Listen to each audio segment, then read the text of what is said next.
Good morning. Hi, my name is Natasha. I am the creator and the founder of the Glow Up Method, and I'm so excited to be here with you today. It's another hump day, and I am back. I am easing into it. Do y'all face that same challenge? Like you go out of town and then there's like unpacking, washing, there's, the cleanup of the disaster you left sometimes before you left. Actually, I did pretty good this time. It was very manageable, and I walked in and the room wasn't just a full like blah, but I for surely overpacked again, even though I'm trying to like minimize it. I just had my two carry-ons. Like there was so much stuff in there I didn't even touch that like I had to carry around. I have all these bruises from these heavy bags and heavy lifting, and it's crazy. And then if I'm a little bit close today, last night at my end of my filming, my whole camera thing fell, my thing broke. So I'm here getting creative. I'm holding it with my feet. So I'm a little closer than usual, but hi, how you doing on this Wednesday morning? Gosh, sometimes life is just absolutely just bananas, right? Like, especially as like a mom or a caregiver or just, a woman in general, like navigating this world, it's so tricky. Thinking about it, I was thinking about in comparison to like what was in my luggage versus what was in my son's luggage. I have got the blow dryer that I like, because sometimes you get to a place and it's like one that like frizzes the heck out of my hair. And then I've got the makeup, I've got, the sandals, I've got the slides, I've got the dresses, I've got the same outfit that I wear all the time. These beauties, the old faithfuls here, which I ended up wearing, I literally think the entire time, because listen, I don't know what I was thinking. I did not look at the weather. I just assumed I was going to Texas and it was going to be hot. So I had sandals and it was hot. And I had dresses, and there just never was the opportunity to A, wear one, or B, it wasn't like raining. I would be totally soaking wet. So like, and then I was in places like when you're inside, the air conditioning is -degrees cold. Like my hands were cold, like numb half of one day. So yeah, it's just crazy being a girl sometimes, but I love it. I wouldn't change it, except for sometimes when I have to go to the bathroom, which again, that was a new experience. So I'm at this convention center and I'm like joking with the restroom attendant. And I'm like, hey, this is the one place that it's like, you want to be a girl. There's no lines in here. And so I'm going to the bathroom and all of a sudden I start hearing men's voices. And I was like, oh my gosh. Did I walk into a men's bath? Like I am sitting there like panic. I'm hearing a full conversation, clearly men's voices. And I'm like, what is happening here? Like I was literally so confused. And then I open the door and there to my wondering eyes, I see, because again, this is a dream hack, like a gamer convention. It was a gaming, some were board gaming. I don't know. It was a lot going on. A lot of video game, a lot of stuff going on in there. But it was literally characters from Mario Party and Mario Kart and Mario World or whatever, Super Mario Brothers, and standing in there. They were dressed up. They were just this, they weren't like, we're going to Disneyland, we see Mickey Mouse. No, these are just people wearing the Mario things. And I was like, that's super cool. But these people both were men. And I'm like, oh, I'm so sorry. I went in the wrong restroom, and they're like, no. They just put out a sign. It's an all gender bathroom. And I was like, oh, well, lovely that they did that when I was in the bathroom, because I was absolutely like, so confused. I was like, I swear I didn't see any urinal. So that was my first experience. Like I've been to an all gender bathroom before, but usually they're kind of like one person, but I had never like walked into a restroom with a man, like, so it was interesting. I didn't care. Like I still like went, and because it was the closer bathroom. So I was like, yeah, sure, whatever. I mean, it didn't faze me, but it did in the moment. And then it was just hilarious that I walk out and it's just these Mario characters, and I was like, what the heck am I? Like this, I'm so far out of my normal zone, but I love it. I love that there is a place for everyone. There is something for everyone. Like I was walking up and this gentleman had started talking to me, And he was talking about how he used to be a jock and he had an injury and he played football, and then he really got into magic. So he's playing these magic like board games. I mean, just watching people in their element and seeing them so happy, like, brought me so much joy. And there's so many different things in this world that can bring one joy. And finding what brings you joy is most important. And that's what I told him. I'm like, it doesn't matter. He's like, now, you know, he was like putting himself down. Now I'm just like a magic nerd. I'm like, why do you have to be a nerd about it? Like, it's cool to find something that you love and that you have the courage to go pursue. Because so many of us are like, I really like magic, but I don't want to be a nerd, or what are people going to think? And I don't know, have enough money. Like, we create 55,000 reasons why we can't pursue what we love, and really the only thing stopping us is us. So here I am with my literally my ratchet is like flipping over. I'm just hoping we make this whole film today. We got 25 minutes to go. Math isn't great. Girl mathing over here sometimes.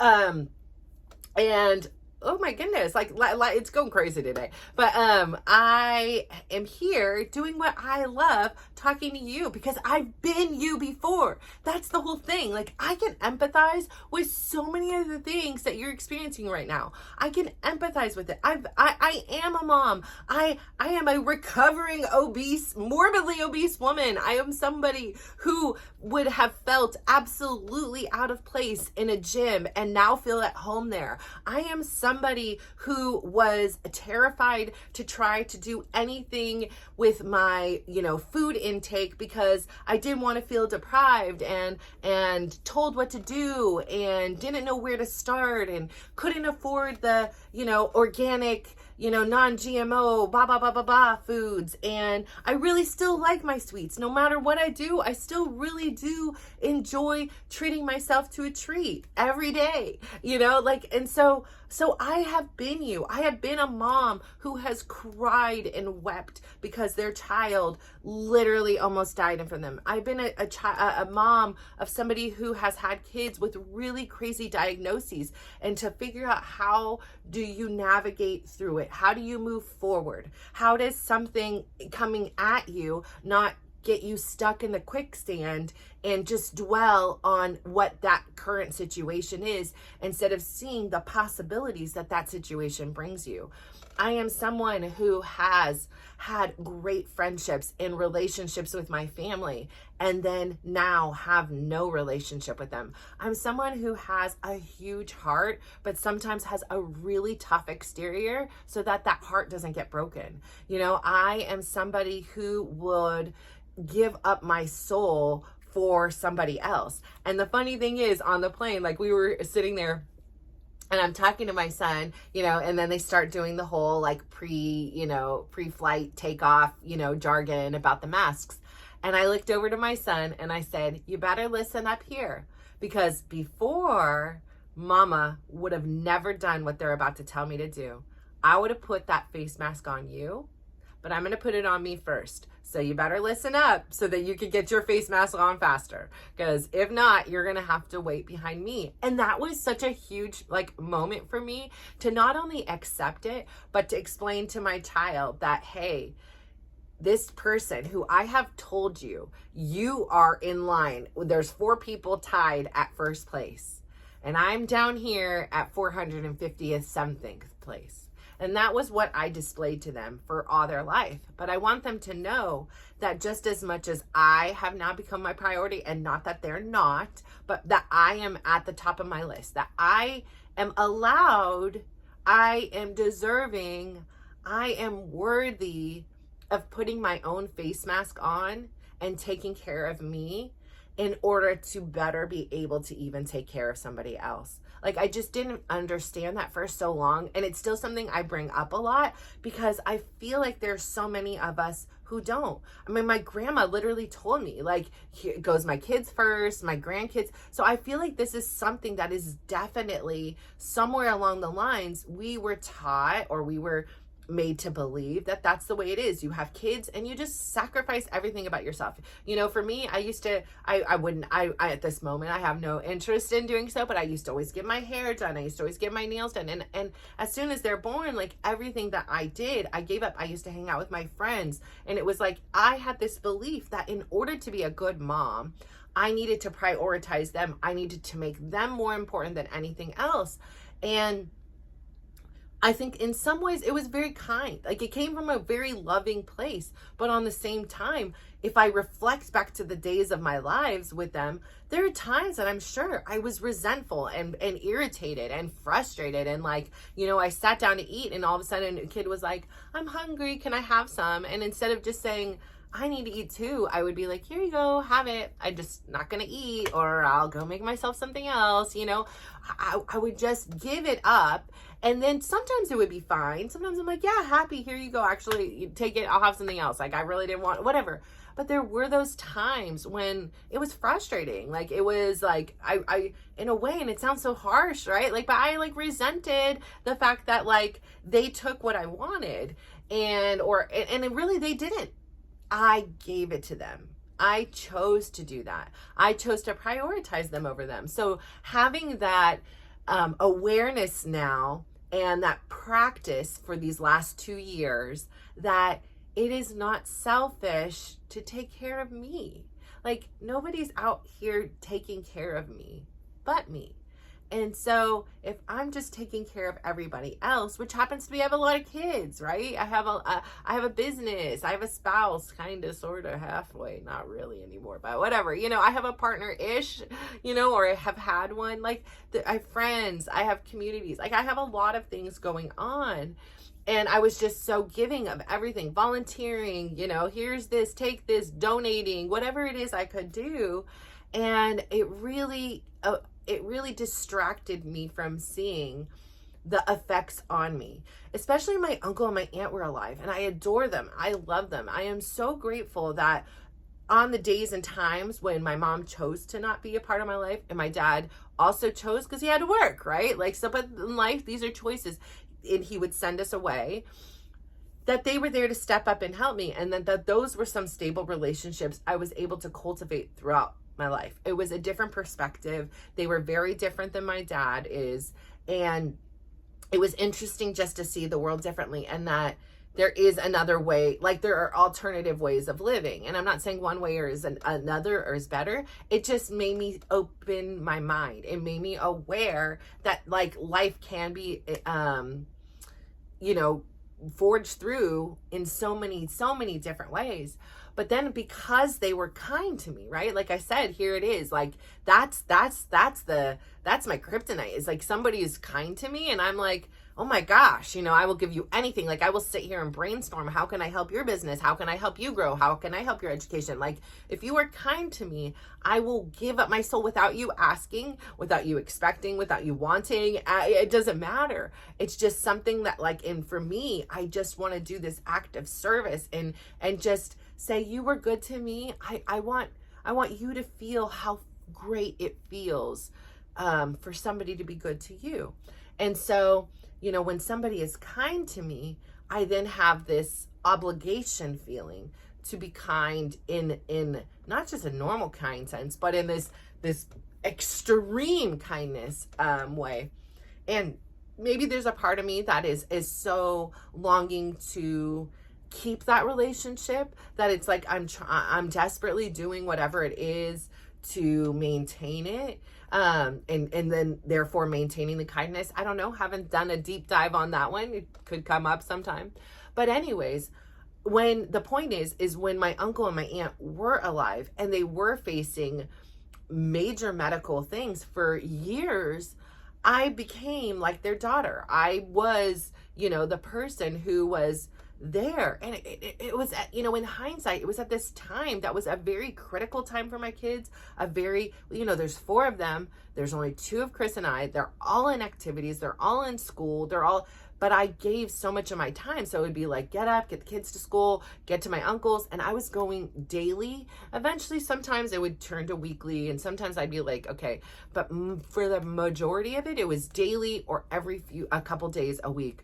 And if I wasn't physically there, I was also on the phone with them, emailing with them. Like it was just this constant, all-consuming relationship. It was like having 2 adult children in some senses, even though by all sense of the means, they are not children. But as far as the obligation to them. And then you can add Chris in that thing. So it's like I had those ones. And then when my cousin and her husband were still in our lives, and I was, you know, taking care of like their work stuff and all that stuff like that, there was that and a whole other like taking care of somebody else in some other way situation. But with my uncle and my aunt, it was like, you know, I felt this like this like almost like guilt if I didn't, like and it was again all self-imposed, like, you know, it's like I didn't want to live with regret. And so it was very obvious how precious their life had became, how these medical diagnoses and, you know, symptoms were very much telling of you know, not longevity of a life. And so I didn't want to have any regret. And so it was like, even when I was exhausted, I mean, I would have, you know, bloodshot eyes and everything. And they weren't just around the corner. I mean, it was driving in Silicon traffic an hour, sometimes an hour and a half each way, depending on the day and the time, rushing to get there, spending the time with them, cleaning, cooking, shopping, spending, you know, just talking, whatever it was, helping to do whatever it is they needed, taking to doctor's appointments, things like this.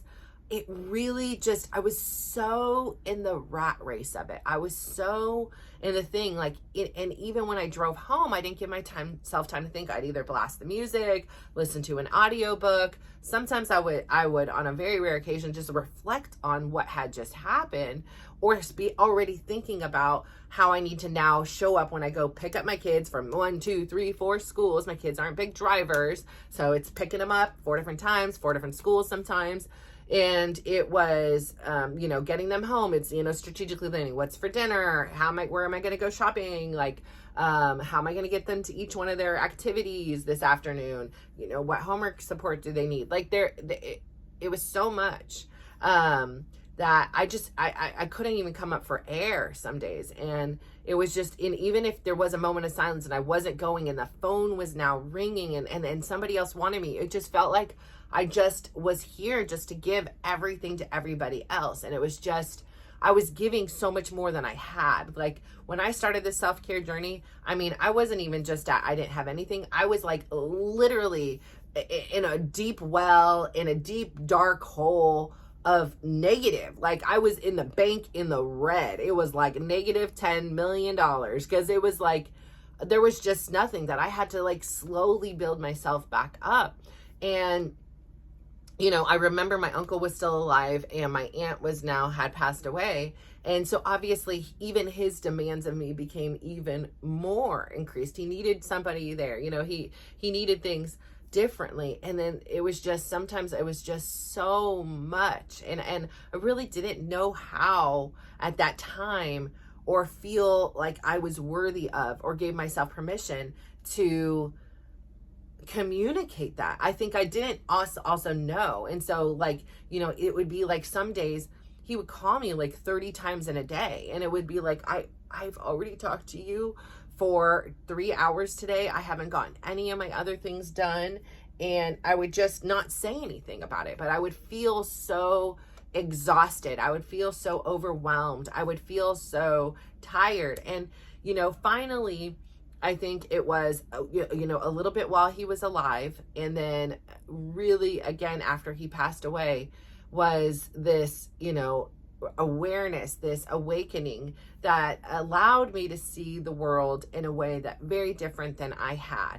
Again, my aunt was a very much her end of life and a cancer diagnosis of this Energizer bunny. Like she had the energy of 45 people put into one. I swear she didn't sleep. Like I would get emails at 3 a.m. and then 6 a.m. and then 6 p.m. Like it was, I don't know when and how she slept. Which could be a contributing factor. I don't know. I'm not a doctor, but I do believe that like sleep is an extremely valuable resource for, you know, regeneration of our things and healing and stuff like that. So I do believe in a proper dose that sleep is very, very critical to the health of our, you know, lives. But anyways, so she didn't sleep much, but, what her end of life, you know, the diagnosis with stage 4 cancer of the lungs when she had never smoked, and and the short lifespan that she was, you know, projected to have, and the treatments she went through just to elongate the time here on earth, was such this reminder for me. And I say it all the time, is sitting with her through that experience, because sometimes there was times of a lot of talk, and others we just sat in silence, and it was just a no. Like, it wasn't like, oh, this is an awkward silence. It was just, that was what was needed in the time. We very much read the room very well, the two of us. And her situation always reminded me of this. When I would sit there in the silence and I would think to myself, if I knew I only had 100 hours to live, or 100 days, whatever you want to say, how would I spend my time? Like, would I be doing this? Like, would this thing matter? Would, you know, whatever is happening on the news that's now I'm talking about with somebody else, would it matter? I mean, I'm not there. I'm not the person on the news, you know, like, yeah, it's sad when there's, you know, a tragedy or a crisis on the other side of the world. Don't get me wrong. Like, I can empathize and get down with you and be like, oh my gosh, I'm a mom. Can you imagine seeing this? Or, you know, I've been hurt by somebody else, and you hear about somebody, you know, finally getting a conviction for something that they had, you know, hurt somebody else, and, you know, whatever it is. But at the end of the day, those aren't my lives. Like, these people aren't even 10 wingspans away from me. Like, I've never seen them. They've never seen me, unless it was passing in an airport or, you know, on a street. And it was so non-incidental that neither one of our brains has even acknowledged it. And, but yet so many things, it would be like, oh my gosh, you know, like, here's a whole 30-minute conversation about what's happening on the Real Housewives of Beverly Hills. And yeah, it's funny and it's entertaining. And in a lot of ways, I'd love to live some of their experiences. And in so many other ways, I would not. And that used to be my time. It would be like, I would take care of everybody else and then come home and binge watch whatever was on Bravo, and, you know, be, you know, like, envious in some ways of their magnificent houses and Botox and gowns and, you know, restaurants and experiences. And, you know, and I was like, you know, idolizing these people that I didn't know, and then going on and having a full conversation with other people, like, oh my gosh, did you see what happened? You know, this girl did this, and oh my God, you know, like, here it is, and I don't even know them, and they don't know me. Like, they're over there living their life, and I'm sitting here consuming their life. And so I would ask myself, like, is me watching an hour-long episode and then having another 30-minute conversation about people I don't even know, like, how I want to spend my time? And if the answer is yes, cool, keep doing it. But my answer wasn't yes. It wasn't like how I'd want to spend my last 100 hours. And so I would then say, okay, if this isn't how I would like to spend my 100 hours, what would I really like to do? Like, what would I want to do? And, you know, that's when the discovery and the exploration phase began. And it really was that question, asking myself over and over, because I could see all the things that she wanted to accomplish, all the places that she got to go, but also didn't get to go. I could see that within a week span of all of a sudden being sick to starting radiation and chemotherapy and all this, how rapidly your body deteriorates. And so some things may not be possible to do when and if I am told I have 100 days or perhaps 100 hours to live. So what am I waiting for? That's the question. And why am I living my life doing things that other people want me to do or are doing, or I just am doing because I don't really have a reason why I'm sitting down to Bravo? Okay, yeah, maybe I need to relax. I need this. Like, there is a reason, right, that I'm choosing this. But a lot of it is so, for me, was so unconscious. It was so default. It was like, I come home exhausted. I'm just going to hop into bed. I'm going to put on the TV, you know, after I've spent time with the kids and they're asleep now, you know, it's like, there's nothing left in the tank. And so I'm just going to veg out here. And instead of creating ways to fill that tank. And so the beauty of my aunt's passing for me was a lesson. Like, not that it was beautiful, but that lesson has been the catalyst for where I have gone since she has passed away.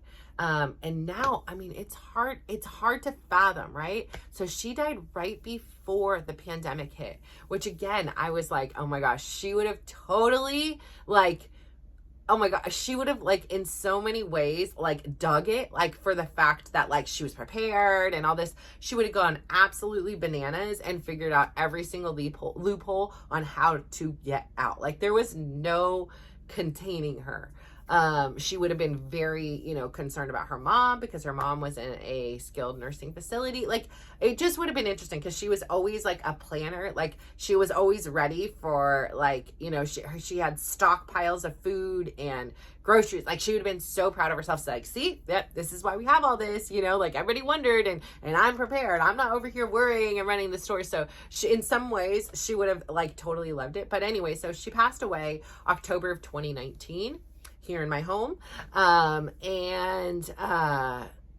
Since then, it's been a journey. My uncle then passed away in 2022. So me having that knowledge, it really took a while to germinate. Like it didn't, I just didn't think it one day or many days sitting bedside with her.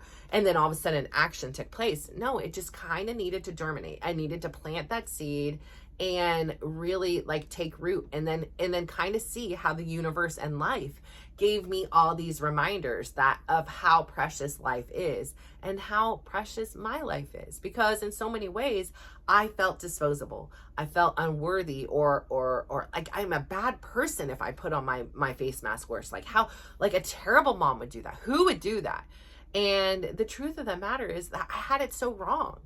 And I'm not saying I have everything right, because there's so much more for me to learn. And especially now that I have this open mind and this awareness to say, yeah, there are different ways. And it may not feel natural and it may not feel like or seem like it's totally a comforting thing for you to do. But eventually with time, you will grow that muscle, just like with my step walking. Yeah. And there were times that I began walking. I had began doing my 10,000 steps before when my aunt was still alive. And then I phased out of it or whatever. And had to regain it. Like I had to find a new purpose. I had to find my new why. And, I think again, like where you start, like I started at 1,000 steps, like getting it. I thought I was getting like 20,000 steps a day. It was like, I was moving so much, but I really wasn't, it was like so much was going on in my head and so much was sitting, going and waiting to serve on somebody else or standing, that there wasn't a lot of intention behind it. But once I put the intention in, once I gave it the why, and it was such a impactful why. And my why? Because I don't know. Right now, sitting here with you, this may be my last 100 hours to live. I don't know that. It doesn't take a cancer diagnosis or a brain tumor or something else to tell you that you only have 100 hours to live. The truth of the matter is that may be the case for me and you. All of us. I could go, finish this recording, go drive off to my MRI and get in an act. I don't know. I don't want to put that in the earth, right? Like universe, like I don't want that to come true, but it's very real.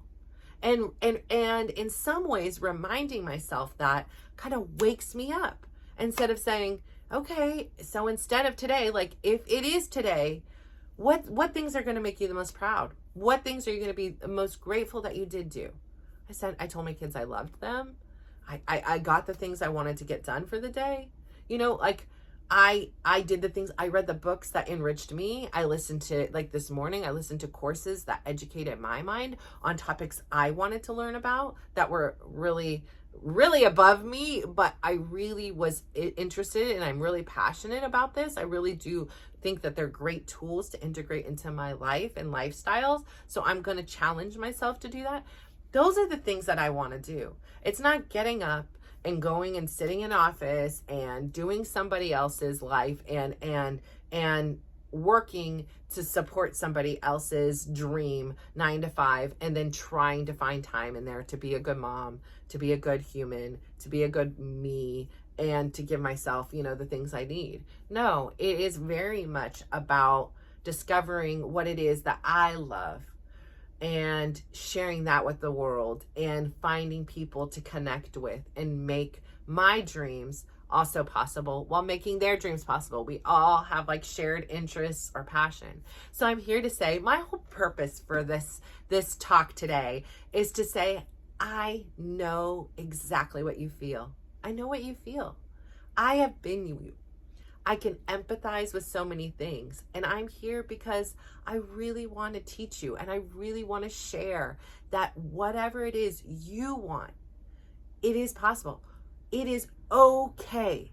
No, it is necessity to put on your own face mask. And I know your parents, your siblings, your children, your spouse, your friends, your job, your in community, your everything else needs your attention, your pets. But you also need to in order to show up for other people.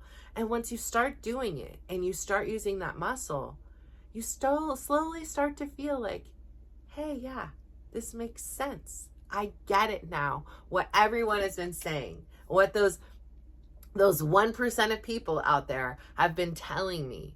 And I get it now and I live it. And there's no regret that I didn't get it sooner. But I'm glad I know it now, because at least if this is my last 100 hours or 100 days alive, I can spend them doing the things that bring me joy and allow me to take care of me too. So I say all that to say thank you so much for tuning in, and bravo to me.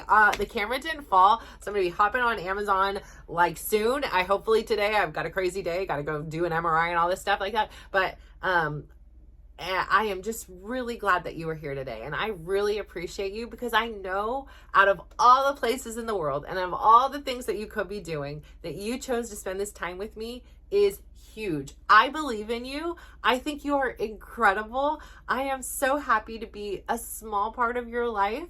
And if you could just do me one huge favor today, go out there, give somebody a big smile, give them a compliment, and just watch how they glow up. So thank you so much. Mwah.